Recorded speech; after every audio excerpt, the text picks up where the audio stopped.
एक शांत से गांव के पास एक पेड़ था।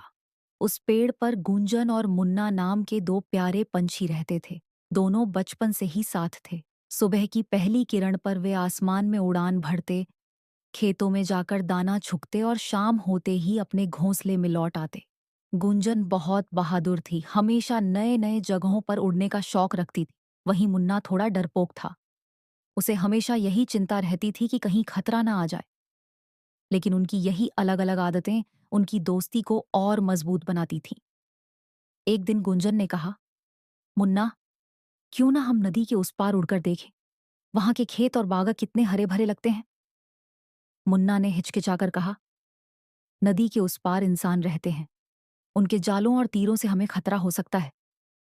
लेकिन अंत में मुन्ना गुंजन की खुशी के लिए तैयार हो गया। दोनों नदी पार कर उस गांव में पहुंचे। सचमुच वहां बहुत अनाज और फल थे। दोनों ने खुशी खुशी खाना खाया। उन्हें लगा कि यह जगह कितनी सुंदर है और इंसान भी यहां बहुत अच्छे हैं। लेकिन उनकी खुशियां ज्यादा देर तक टिक नहीं पाईं। एक दिन जब दोनों खेतों में दाना चुग रहे थे, तभी एक शिकारी ने अपना तीर चला दिया। तीर सीधा मुन्ना के पंख पर लगा। मुन्ना जमीन पर गिर पड़ा। उसके पंख से खून बहने लगा। गुंजन घबरा गई। उसने चिल्लाकर मुन्ना को उड़ाने की कोशिश की, पर मुन्ना कमजोर था। आसमान में अंधेरा छाने लगा। गुंजन ने पूरी ताकत से मुन्ना को अपनी चोंच और पंखों से उठाकर उड़ने की कोशिश की, लेकिन वह अकेली थी। वह सिर्फ मुन्ना को खींचते खींचते नदी के किनारे तक ला पाई। मुन्ना ने धीमी आवाज में कहा, गुंजन, तुम उड़ जाओ, मुझे यहीं छोड़ दो, मैं अब और नहीं उड़ सकता। गुंजन रोती रही, पर मुन्ना की सांसें धीरे धीरे थम गई और मुन्ना मर गया। उस दिन के बाद गुंजन अकेली हो गई। वह हर सुबह नदी पार जाकर उसी जगह बैठती जहां मुन्ना आखिरी बार गिरा था।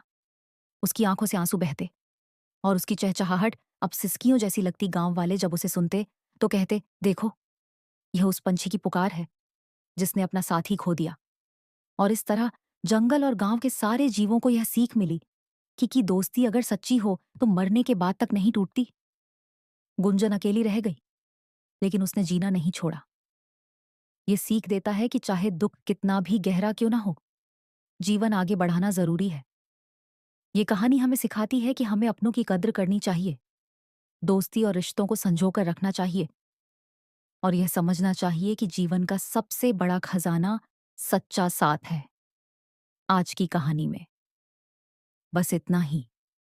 अगर आपको हमारी कहानी अच्छी लगी हो तो हमारे चैनल को सब्सक्राइब जरूर करें। धन्यवाद।